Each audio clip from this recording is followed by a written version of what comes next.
दोस्तों, आज की कहानी है कूड़े फेंकने वाला कैसे बना अफसर। कहानी अगर पसंद आए तो वीडियो को लाइक और सब्सक्राइब जरूर करना। एक हाथ में पर्स व टिफिन और दूसरे हाथ में गाड़ी की चाबी लेकर तेजी से मैं घर से बाहर निकल रही थी कि अचानक चाबी मेरे हाथ से छूटकर आंगन के एक तरफ जा गिरी। एक तो वैसे ही ऑफिस के लिए देरी हो रही है, दूसरे कहते कहते जैसे ही मैं चाबी उठाने के लिए झुकी तो मेरे नज़र कूड़ेदान पर गई जो ऊपर तक भरा पड़ा था। लगता था कूड़े वाला आज भी नहीं आया। यह सोचकर झल्लाती हुई मैं घर से बाहर निकल गई। गाड़ी में बैठकर मैं अपने ऑफिस की ओर चल पड़ी। जितनी तेजी से मैं सड़क पर दूरी तय कर रही थी, मेरा मन शायद उससे भी तेजी से छलांगें भर रहा था। याद आया मुझे 15 साल पहले का वह समय जब मैं नई नई इस कॉलोनी में आई थी।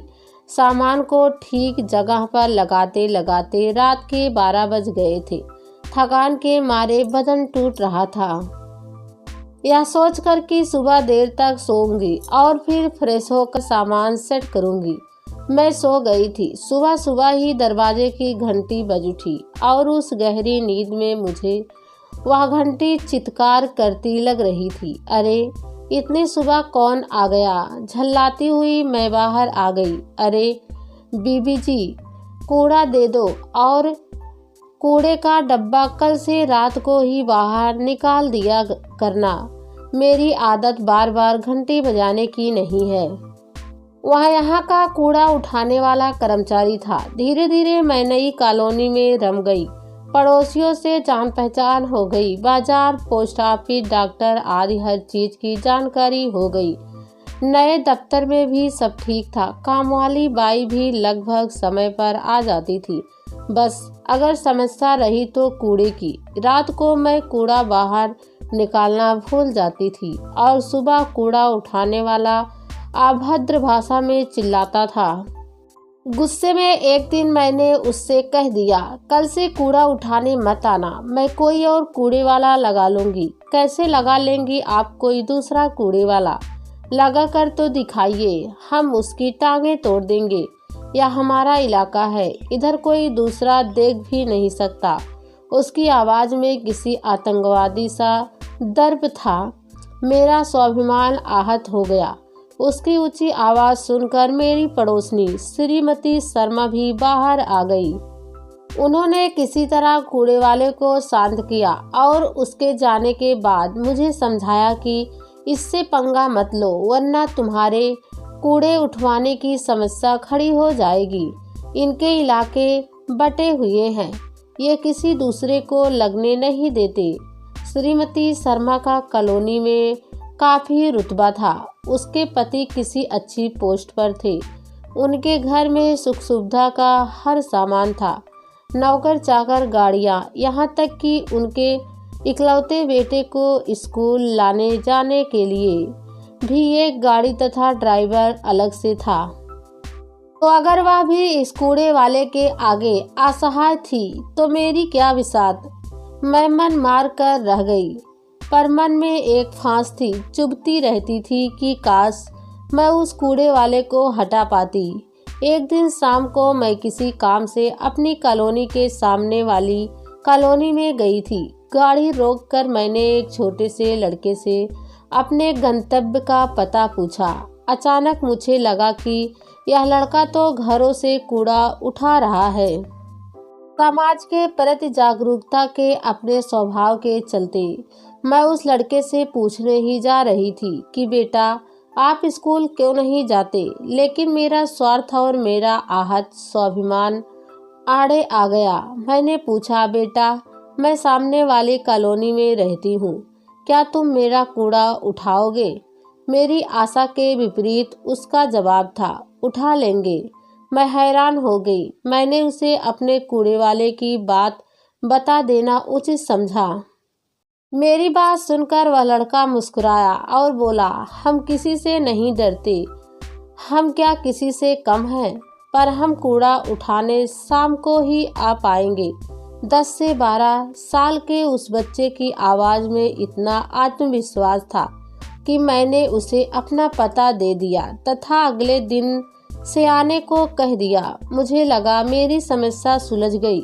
लड़का शाम को कूड़ा लेने आने लगा। उसके आने तक अक्सर मैं अपने ऑफिस से वापस आ जाती थी। पुराने कूड़े वाले को मैंने यही कहा कि मैं खुद ही अपना कूड़ा कहीं डाल आती हूँ। वैसे भी वह लड़का शाम को आता था और पुराने कूड़े वाले को पता भी नहीं चलता था। पर यह नया लड़का छुट्टियाँ बहुत करता था। कभी कभी तो कई कई दिन मैं मन ही मन बहुत कुढ़ती थी। बीमारी फैलने का डर बना रहता था। मैं सोचती काश भारत में भी विदेशों की तरह मशीन मिलने लगे जिसमें कूड़ा डालो, बटन दबाओ और बस कूड़ा खत्म। कूड़े की यह परेशानी जैसे हमेशा मेरे व्यक्तित्व पर हावी रहती थी। छुट्टी करने के बाद जब वह आता तो मैं इतनी झल्लाई हुई होती कि गुस्से से पूछती, कहाँ मटर गश्ती करते रहे इतने दिन तक। उसका वही चिरपरिचित जवाब, कहीं भी, हम क्या किसी से कम है। मेरा मन करता कि मैं उसकी छुट्टियों के पैसे काट लूं, पर कहीं वह काम ना छोड़ दे। यही सोचकर डर जाती और मन महसूस कर रह जाती थी। उसकी छुट्टी करने की आदत से मैं उससे इतनी नाराज रहती कि मैंने कभी भी उसके बारे में जानने की कोशिश ही नहीं की।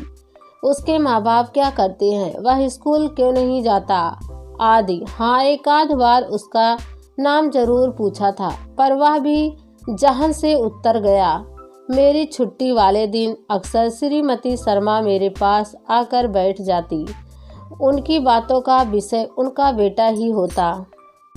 उनका बेटा शहर के सबसे महंगे स्कूल में पढ़ता था। घर पर भी बहुत अच्छे ट्यूटर पढ़ाने आते थे। उनके बेटे के पास महंगा कंप्यूटर, महंगे वीडियो गेम्स तो थे ही, साथ में एक अच्छा सा मोबाइल फोन भी था। वह अपने बच्चे का पालन पोषण पूरे रईस ढंग से कर रही थी। यहाँ तक कि मैंने कभी उसे कॉलोनी के बच्चों के साथ खेलते भी नहीं देखा था। कभी कभी मुझे लगता था कि श्रीमती शर्मा अपने बेटे की चर्चा कम मगर बेटे की आड़ में अपनी रईस की चर्चा ज़्यादा कर रही हैं।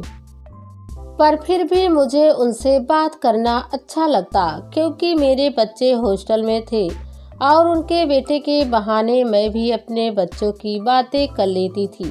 वक्त गुजरता रहा, जिंदगी चलती रही। श्रीमती शर्मा का लड़का जवान हो गया और कूड़े वाला भी, पर उसकी आदतें नहीं बदली।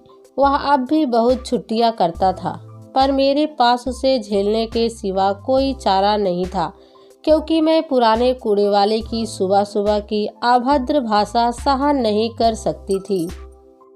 इतने वर्षों में भी कोई मशीन नहीं बनी भारत में।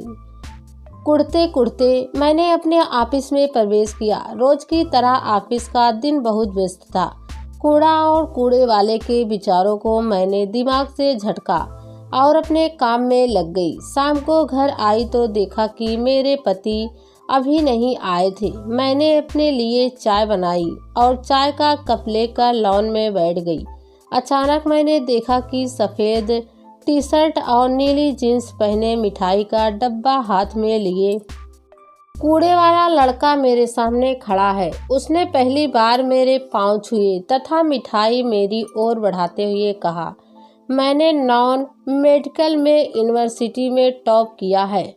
यह सब आप लोगों की उन छुट्टियों की बदौलत है जो मैंने ज़बरदस्ती की है। दिन में मैं सरकारी स्कूल में पढ़ता था, इसलिए शाम को कूड़ा उठाता था, लेकिन परीक्षाओं के दिनों में मैं शाम को आ नहीं पाता था। कूड़ा उठाना मेरी पढ़ाई के खर्च का जरिया था। अगर आप लोग मुझे सहयोग नहीं देते और हटा देते तो मैं यह सब नहीं कर पाता। मैं हैरान रह गई। अचानक ही मुझे उसकी बात, हम क्या किसी से कम है, याद आ गई। मैंने पूछा कि तुमने कभी इस बारे में बताया नहीं तो वह हंसकर बोला, आंटी आपने कभी पूछा ही नहीं। मैंने आशीर्वाद दिया तथा उसकी लाई मिठाई भी खाई। कूड़े वाला अचानक ही मेरी नज़र में बहुत ऊंचा हो गया था, जिसे इतने वर्षों तक कोसती रही थी तथा हमेशा ही जिसके पैसे काटना चाहती थी। आज मन ही मन मैंने उसकी आगे की पढ़ाई का खर्च उठाने का निश्चय कर लिया था। अरे श्रीमती शर्मा के बेटे का भी तो आज ही परीक्षा आया होगा, वह भी तो नॉन मेडिकल की परीक्षा दे रहा था। याद आते ही मैं श्रीमती शर्मा के यहाँ चली गई। उनका चेहरा उतरा हुआ था। मैंने अपने बेटे को सभी सुविधाएं व ऐशो आराम दिए हैं, फिर भी वह मुश्किल से पास भर हुआ है, श्रीमती शर्मा बोली। अचानक ही श्रीमती शर्मा की रईसी मुझे उसे कूड़े वाले की गरीब के आगे बहुत बौनी लगने लगी थी। आता और कूड़ा उठाकर चला जाता। वह क्या करता है, इतनी छुट्टियां क्यों करता है, यह जानने की मैंने कभी जरूरत नहीं समझी, और आज जब मुझे उसके बारे में पता चला तो हैरान रह गई।